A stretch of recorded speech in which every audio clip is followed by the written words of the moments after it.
디모데후서 3장 10절부터 17절입니다. 디모데후서가 323절. 예, 디모데 전서 다음.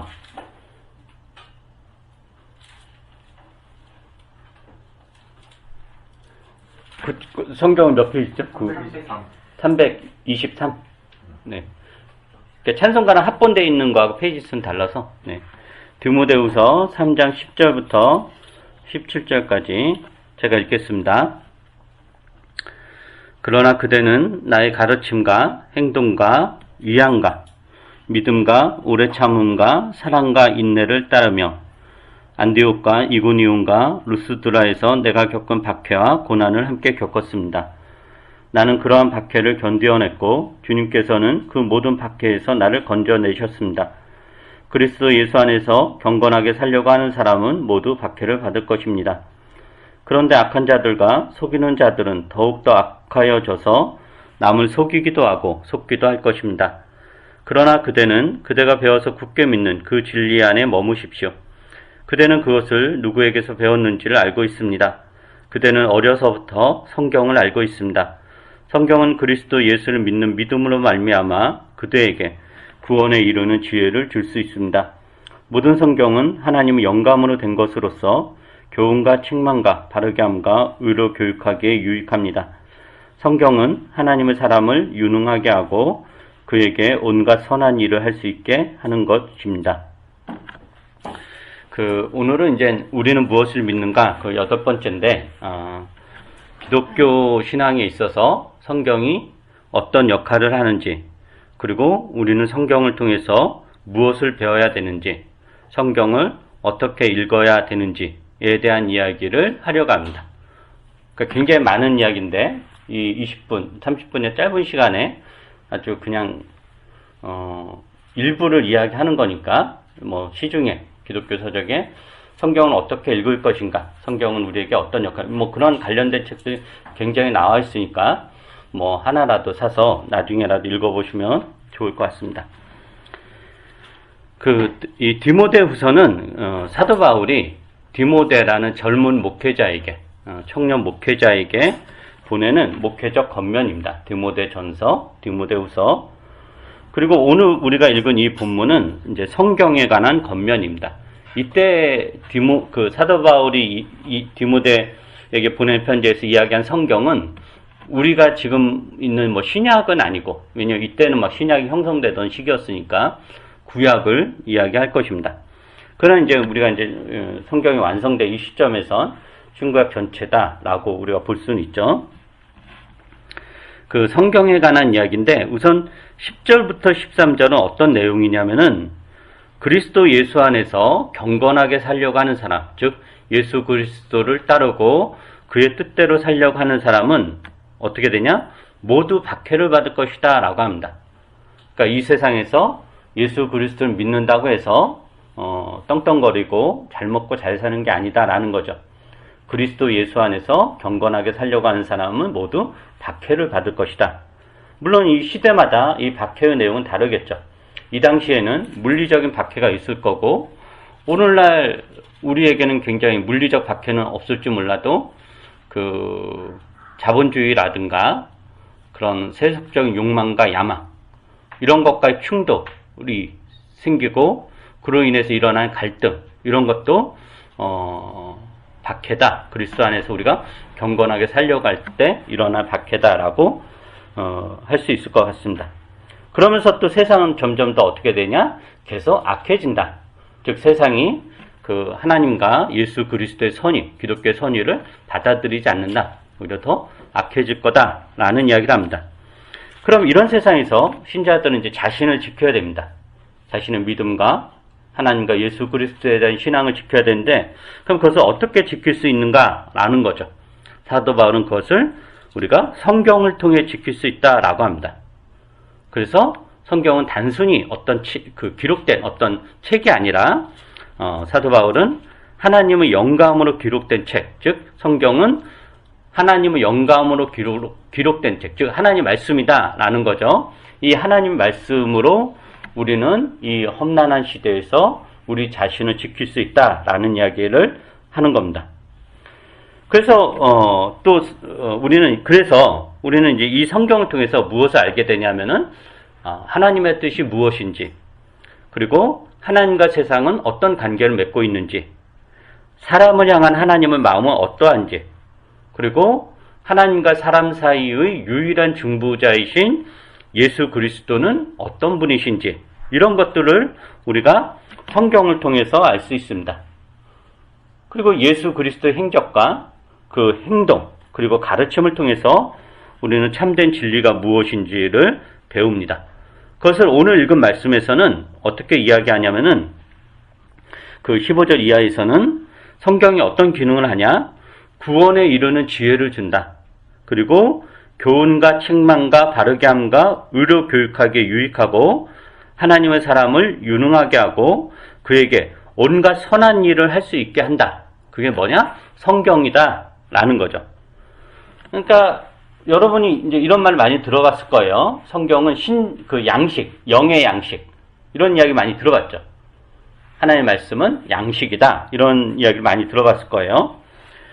그럼 이제 양식의 기능이 뭔가라는 거죠. 음식의 기능 뭐죠?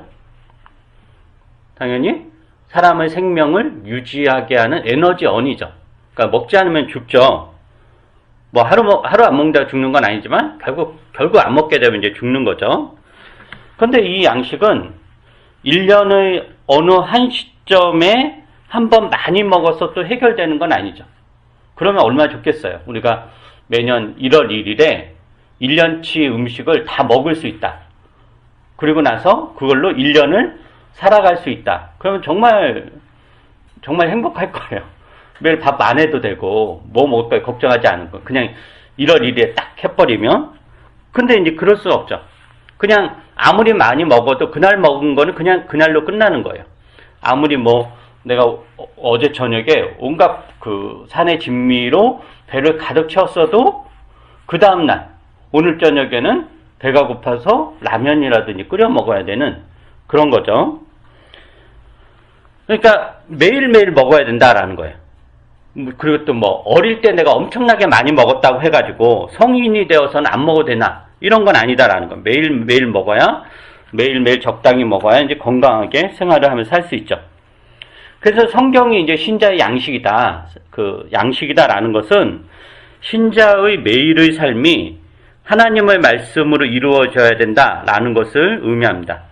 즉, 오래전에 수십 년 동안 성경을 읽고 공부하고 묵상을 했어도 지금 내가 성경을 양식으로 취하지 않으면 아무 소용이 없다는 거죠. 그러니까 1년 전에, 10년 전에 내가 성경 66권을 다 통독하고 그거에 대한 공부를 하고 또 성경을 공부하는 그런 학교에 열심히 다녀서 빠삭하게 알았다고 하더라도 그건 그때 일이지. 지금 일이 아니다라는 거예요. 그때 먹은 걸로 지금 살아갈 수 없다라는 거죠. 매일매일 먹어야 된다라는 거예요. 그래서 디모데후서에서 이야기한 성경의 기능은 뭐냐면은 우선 구원에 이르는 지혜를 준다 그랬잖아요. 근데 그것만이 아니라 우리를 하나님의 사람으로 유능하게 만들고 온갖 선한 일을 할 수 있게 한다라는 거. 이건 현재적인 거예요. 현재적인 거. 그러니까 지금 먹는 밥이 지금 내 육체의 에너지를 만들어내듯이 지금 먹는 하나님 말씀이 나를 하나님의 사람으로 만들어준다라는 것입니다. 그래서 기독교 신앙은 늘 생각해야 되는 게 내 안에서 일어나는 어떤 생각이라든가 관념 등으로 생기거나 성장하지 않습니다. 즉, 나 혼자 스스로 내가 바른 생각을 하고 바른 마음을 먹고 스스로 나를 정진한다고 해가지고 하나님의 사람으로 자라지 않습니다. 그건 기독교 신앙이 아닙니다. 그러니까 기독교는 수행의 종교가 아니죠. 스스로 내가 단련시킨다고 해서 신앙이 생기지 않습니다. 기독교 신앙은 성경을 통해서, 즉 하나님 말씀, 성경을 듣고 읽고 공부하고 묵상하고 삶에 실천하는 것으로 우리는 하나님의 사람으로 자랍니다. 여기에는 예외가 없다라는 거죠. 그러므로 우리는 반드시 성경을 어떤 방식으로든지 가까이 해야 하겠습니다. 성경을 양식으로 먹어야 됩니다.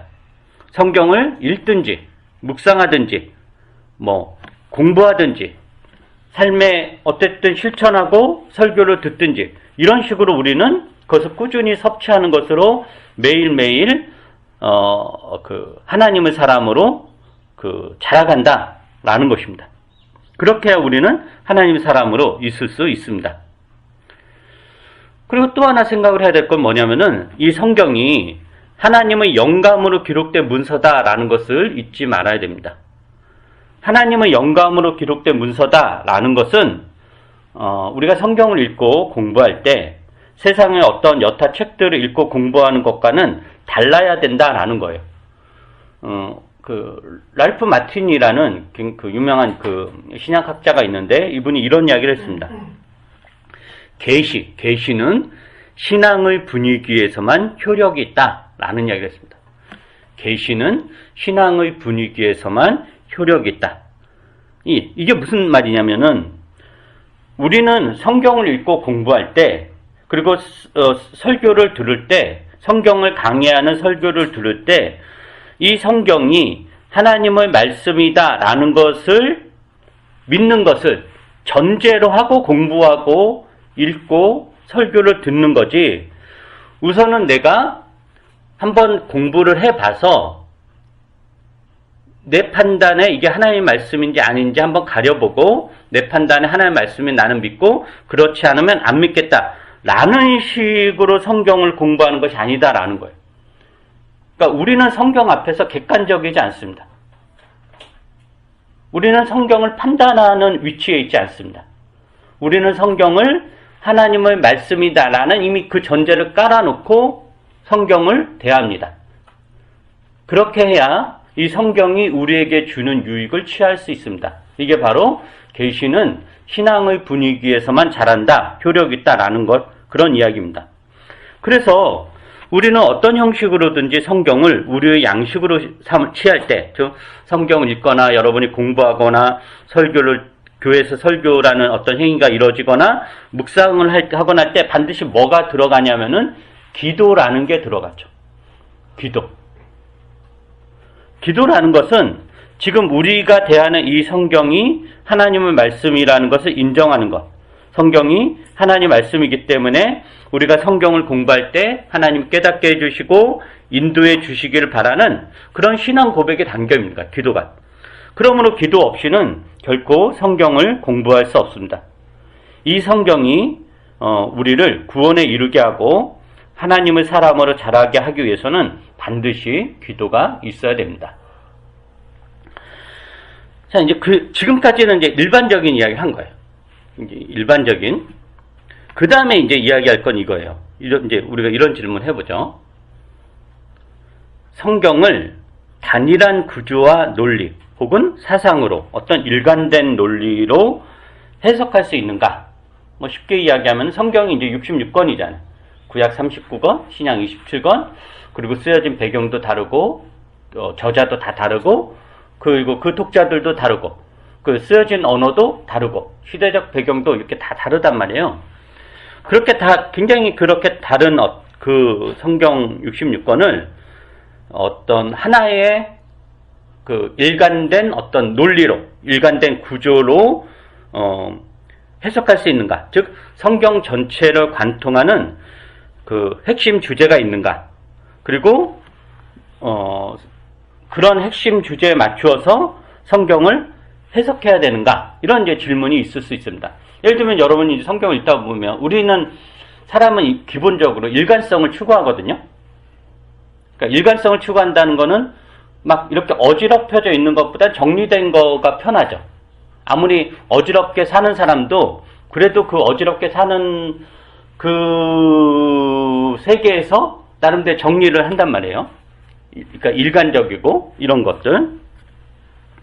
그래서 이제 성경에 대해서도 성경이 뭐 굉장히 다양한 이야기가 있는데 근데 성경 도대체 뭘 이야기하는가?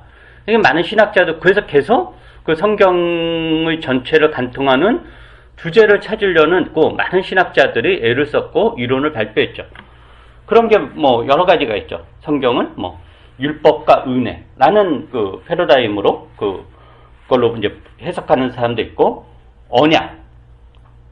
언약이라는 키워드로 성경을 전체를 보는 사람도, 학자도 있고, 뭐, 하나님의 나라라는 그런 키워드로 성경을 전체를 이렇게 보려고 하는 사람도 있고, 굉장히 이제 그 다양하단 말이에요.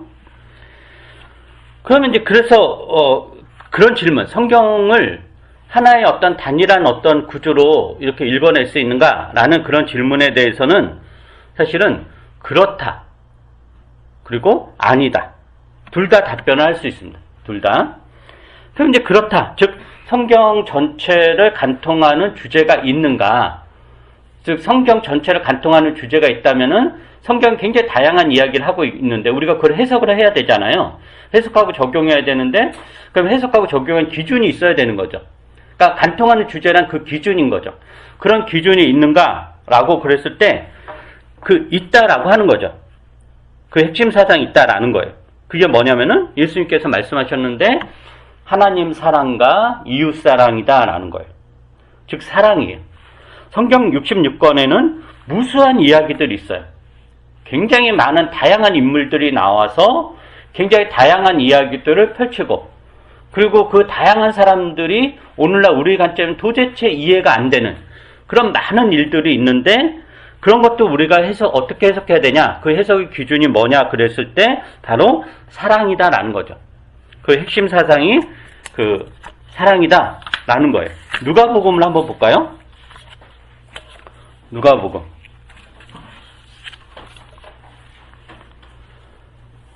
누가복음 10장 25절부터 28절을 여러분이 한번 읽어보시기 바랍니다.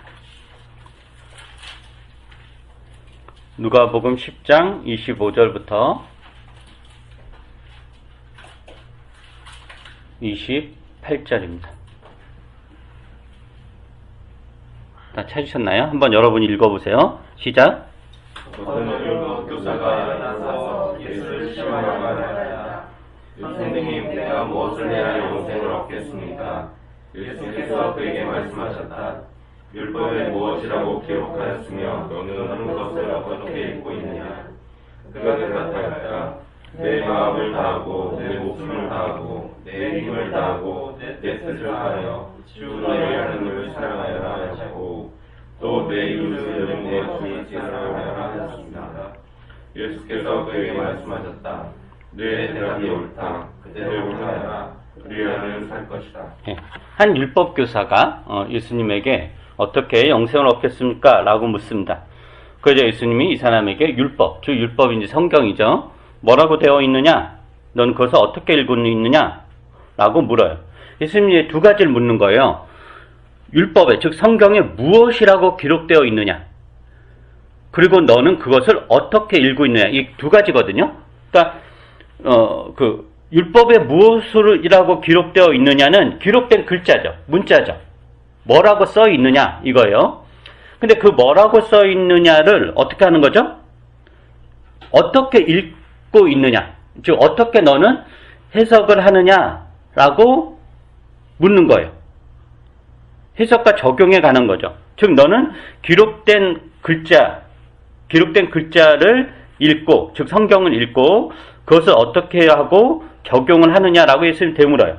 그러자 그 율법교사가 뭐라고 하냐면은 하나님을 사랑하고 이웃을 사랑하는 것을 나는 읽고 있습니다 라고 답하죠. 예수님이 그 답변에 대해서 옳다. 네가 말한 것이 옳으니까 그대로 행하라 라고 이야기합니다. 그러니까 우리는 성경을 읽고 해석할 때 하나님 사랑과 이웃 사랑이라는 기준에서 읽고 해석해야 되고 적용해야 됩니다. 그러니까 아무리 뛰어난 성경학자라고 하더라도 이런 사랑의 기준에 어긋나는 해석과 적용을 한다면 그것은 잘못된 것입니다. 그 사람이 성경을 온전히 제대로 공부했느냐, 이해했느냐를 알 수 있는 시금석은 뭐냐? 그 사람의 삶에서 나오는 메시지, 그 사람이 이야기하는 성경 해석의 내용에 사랑이 있느냐입니다. 근데 사랑이 아니라 어떤 혐오나 파괴와 미움과 저주, 심판이 있다면 그것은 잘못된 것이고 그것은 하나님과 아무런 상관이 없는 일입니다. 그 다음에 또 살펴볼 것은 뭐냐? 제가 지금은 성경 일관된 주제가 있느냐 할 때 그렇다라는 맥락에서 이야기했잖아요. 근데 아니다라는 것도 답변할 수 있다고 이야기했죠. 이제는 아니다라는 거에 대한 이야기를 좀 해보려고 합니다. 성경 66권을 간통하는 핵심 사상이 있는가라는 질문에서 그렇다라는 이야기를 했고, 그 그렇다의 내용이 뭐냐? 하나님 사랑과 이웃 사랑이다 라는 이야기를 했어요. 그런데 이제 아니다라는 답변도 할 수 있는데, 그것은 어떤 맥락인가 하면은, 그 성경에 나오는 굉장히 다양한 내용을 우리는 이제 하나님 사랑과 이웃 사랑이라는 핵심 주제로 해석을 해야 됩니다. 그런데 이제 사람들이 흔히 범하는 실수는 뭐냐면은, 하나님 사랑과 이웃 사랑이라는 주제가 성경의 핵심 사상인데, 그리고 성경은 하나님 사랑과 이웃 사랑이라는 이 핵심 주제를 수많은 방식과 수많은 이야기와 수많은 다양함으로 풀어냅니다. 그런데 이 수많은 다양한 이야기를 하나의 주제로 묶어낼 수 없습니다. 그런데 어떤 사람들은 성경의 이 다양한 이야기를 하나의 틀로 풀어내려는 사람들이 있어요. 이런 맥락에서 그것은 아니다라고 제가 지금 이야기를 하는 거예요. 여러 예가 있을 수 있지만 대표적으로 이런 거예요. 성경을 윤리적, 도덕적 기준으로 해석하려는 시도입니다. 자신이 살고 있는 시대의 윤리적 기준에 맞추어서 성경을 해석하는 겁니다. 즉 성경을 일종의 그런 윤리 교과서, 도덕책으로 보는 거죠. 우리가 세상을 바르게 살아야 되는데 성경은 바르게 사는 지침을 준다. 그리고 그러한 지침을 찾아내서 우리 삶에 실천해야 된다라는 식으로 성경을 대하는 겁니다. 그런 것의 한 버전이 율법주의예요. 그리고 여러분 인과응보라는 말 들어봤죠? 인과응보. 그런 식으로 성경을 해석하는 것도 그렇습니다. 근데 성경은 그렇지 않다라고 하는 거예요. 성경은 하나의 윤리적 기준 혹은 단일한 사상이나 이론으로 엮어낸 것이지 불가능하다. 오히려 그렇게 하려는 시도가 성경을 훼손하는 시도다라고 이야기합니다. 성경은 매우 다양한 이야기가 나옵니다. 얼핏 보면 서로 모순되기도 하고 현대 윤리적 감수성은 전혀 맞지 않는 이야기도 나옵니다. 성경에 나오는 다양한 인물 중에서 욥 같은 경우는 인과응보의 저항한, 그 당시 그 친구도 다 하나님을 인과응보의 하나님, 네가 뭔가 잘못을 저질렀으니까 이런 일이 일어나지. 그러나 그것에 대해 욥은 강렬하게 저항하죠. 하나님 그런 분이 아니다 라는 거죠.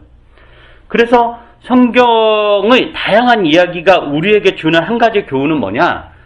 사람의 삶이란, 인간이란 매우 복잡하며 단일한 기준으로 설명하기가 어렵다는 것입니다. 최근에 이제 화제가 된 드라마 부부의 세계가 이제 어제 끝났죠.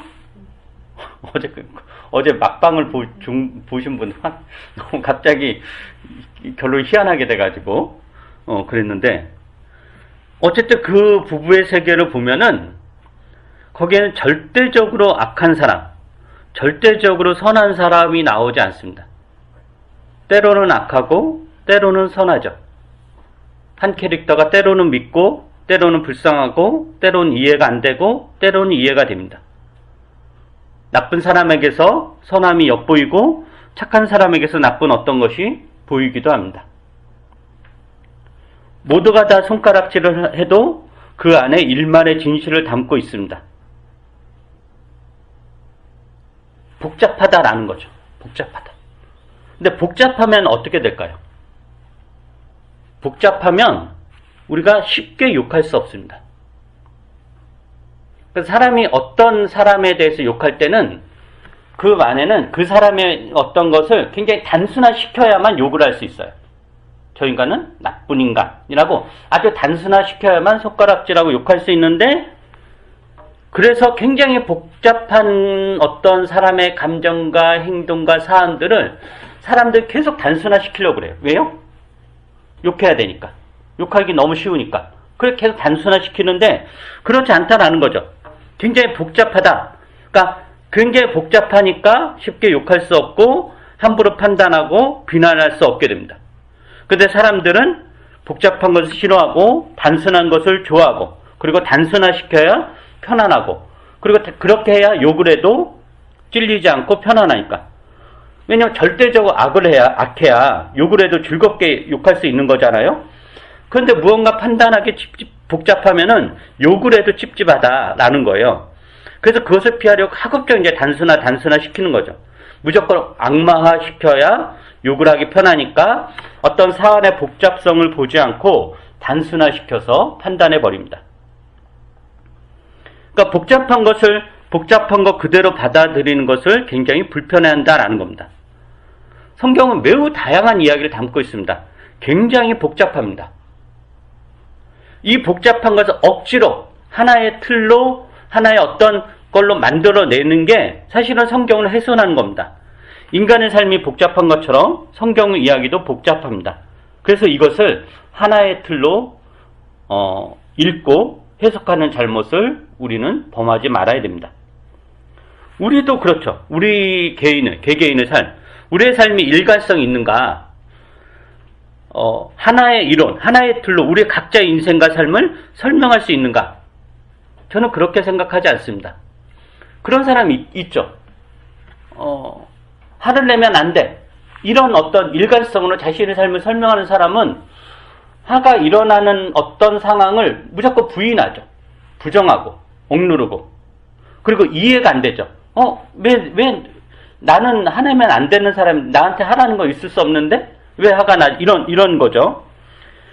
그렇지 않다. 우리는 매우 복잡하다라는, 우리는 일관적이지 않으며 다중적이고 내 안에 수많은 내가 있습니다. 우리는 사랑하기도 하고 미워하기도 하고 분노하기도 하고 웃기도 하고 울기도 하고 온갖 감정을 가지고 살아갑니다. 그것을 억지로 하나의 일관성으로 만들어내려고 하지 말아야 됩니다. 아침에 화냈다가 저녁에 울 수 있습니다. 그것을 이제 옛날 울다가 웃으면 그런 애들 많이 있는데, 울다가 웃으면 엉덩이에 털 난다 그랬나? 그런, 이 사람이 그럴 수 있는 존재다라는 거죠. 근데 그것을 억지로 이렇게 하나 일관성으로 만들어낼, 즉, 늘 웃어야 한다거나, 늘 사랑해야 한다거나, 그래서 다른 게 일어나면, 아니다, 이러면 안 되는데, 하면서 계속 맞춰러 가려는 거. 그러지 말아야 된다는 겁니다. 우리가 고백하는 하나님은 무궁무진하신 하나님이십니다. 무궁무진하다는 것은 성경에서 하나님의 모습은 그의 백성들과 더불어 무궁무진하게 나타나며 하나님의 백성들도 각자의 삶의 정황에서 각자 다른 방식으로 무궁무진하게 신앙을 표현하고 하나님을 만나고 하나님과 동행합니다. 그것을 하나의 틀로 묶어낼 수 없다라는 것이죠. 그래서 여러분이 성경을 읽고 공부할 때 이런 의문이 자주 나와야 됩니다. 하나님은 당연하지. 이게 아니라 하나님은 왜 그러지? 이 질문이 나와야 돼. 하나님 도대체 왜 그러지? 그러니까 여러분이 그 부부의 세계를 본 분들은 아시겠지만은 각각의 나오는 인물에 대해서 쟤는 왜 저러지? 라는 질문이 늘 생기게 돼요. 아무리 거기 주인공이든 뭐든 간에 쟤는 왜 저러나? 이런 의문. 그런 거예요. 그러니까 단순하게 이해할 수 없기 때문인 거예요. 성경이 그렇다라는 거죠. 하나님은 왜 저러나? 하나님 왜 그러지? 이런 질문이 많이 나오는 것으로 우리는 하나님을 이해할 수 있습니다. 그리고 이해가 되지 않더라도 그 의문을 끝까지 가지고 평생을 살아가는 것. 그것이 신앙입니다. 그러면 여러분이 하나님 사랑과 이웃 사랑이라는 일관된 주제를 견지하되 하나님 사랑과 이웃 사랑이 무슨 윤리적, 율법적 혹은 인과응보의 방식이라는 그런 단일한 틀로만 나타나지 않는다라는 것. 성경에서 그리는 인생은 매우 복잡하며 그 복잡함을 그대로 받아들이는 것. 아울러 우리의 삶도 복잡하고 그 복잡함을 그대로 받아들이는 것. 그리고 그것으로 하나님을 만나는 것이 성경을 통해 하나님을 만나는 것입니다. 그렇게 해야 우리는 성경을 통해서 무궁무진하신 하나님을 발견하며 성경을 통해서 내 안에 있는 수많은 나를 만날 수 있으며 그렇게 하는 것으로 우리는 하나님의 사람으로 유능하게 자라갈 것입니다. 기도하겠습니다.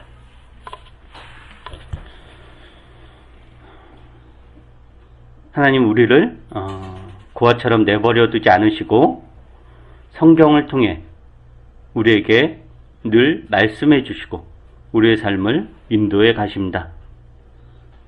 하나님은 단 한 번도 우리를 떠난 적이 없고 단 한 번도 우리에게 말씀을 하지 않으신 적이 없습니다.